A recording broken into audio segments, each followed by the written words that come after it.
let's do this clip of AOC. This is relevant now because we just got the announcement of the changes in the Postal Service, essentially postal truck fleet. And that is going to be over the next 2 years.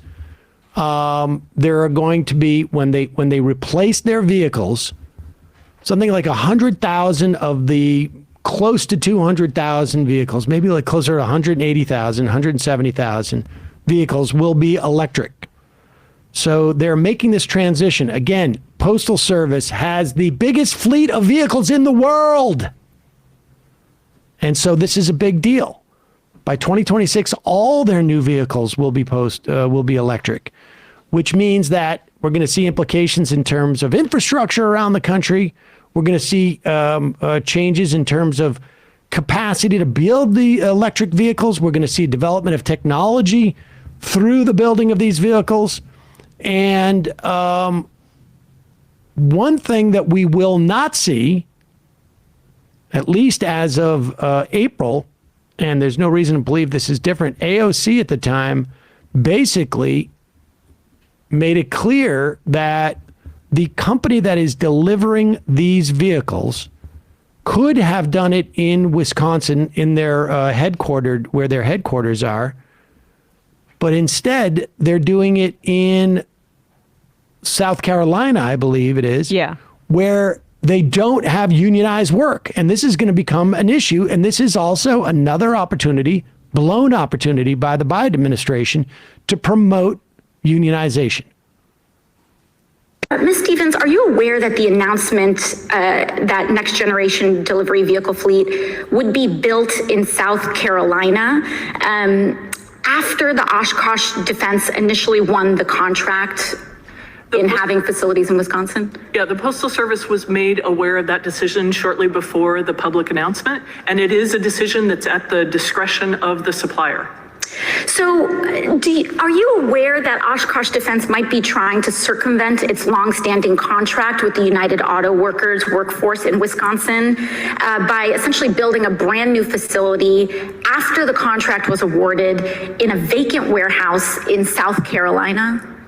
I have no awareness of that, but I would encourage you to have that conversation with Oshkosh. Is the USPS troubled by this timeline at all? By what was that? By this timeline at all? Which timelines are you referring to? The timeline of the fact that Next Gen, they had secured Oshkosh. Oshkosh presented the contract with their existing facilities. They have union labor. They were granted a $3 billion contract under the USPS under the leadership of DeJoy. And then after the ink was dry, it looks like they're opening up a scab facility in South Carolina with no prior history of producing vehicles in that facility. So I think some of the facts about what was represented in a proposal are not correct. And I would disagree with those assertions. Okay, and so I would say that the USPS is not troubled by that timeline. I would agree with your statement. Thank you. The gentlelady yields back. And so, I don't know why Louis DeJoy is still there. That's part of it. That's a question that's been really difficult to answer this entire time Biden's been in office. I suspect it's one of those things of like, is he bad enough that they want to expend energy on trying to get somebody better in? That's usually what it comes down to.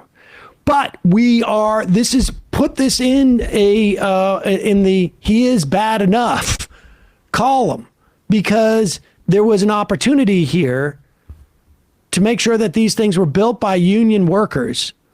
And there is a little bit of an implication that maybe the Postal Service knew what was going on here. Yeah, I mean, this would be very much in keeping with Louis DeJoy's history. He was a Republican donor before getting in this position and has essentially made a name for himself in the USPS as like a cost-cutting guy. So if he wants to, publicly advertise, oh, we're going to use union workers on this, and then secretly behind the scenes undercutting that would be very much in keeping with his leadership throughout this time period. I don't understand. Yeah. What are some of the issues that the Biden administration has run into in terms of getting him out. Well, the postal board has to vote him out. Right. That's the and it took difference. him a while to appoint the postal board, and I don't know where we're at right now, frankly. And you'd have to appoint a board that would want to get rid of DeJoy. There are there are seats, I think, still available on the postal board. So Yeah. that may No rush. change.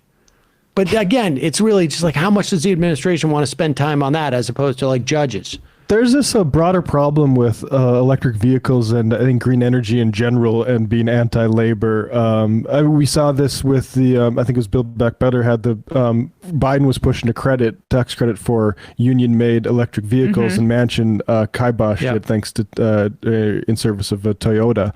And you see The that. reason why they do that is because they want to neutralize the unions in the fight to green the economy. Yeah. Because a lot of the jobs that are going to get switched are union jobs. And unless you replace them with union jobs, there's going to be problems for the unions. Right. So getting the unions on board to green the economy is a big deal. And if you so- want unions to like believe in the just transition and be on for a Green New Deal, you need to make sure they see that sort of thing now, which Exactly. is why this is so damaging. Exactly.